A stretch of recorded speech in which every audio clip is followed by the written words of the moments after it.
মাধব বাজায় মোহন বাঁশি কদম তলায় বসে, বাঁশির সুরে ডাকলে পরে মন কি ঘরে বসে।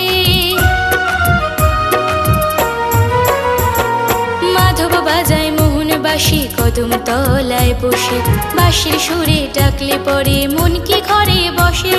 শুনলে বাঁশি ছুটে আসি মন মানে না, ভাল লাগে না সুখী ওগো ভাল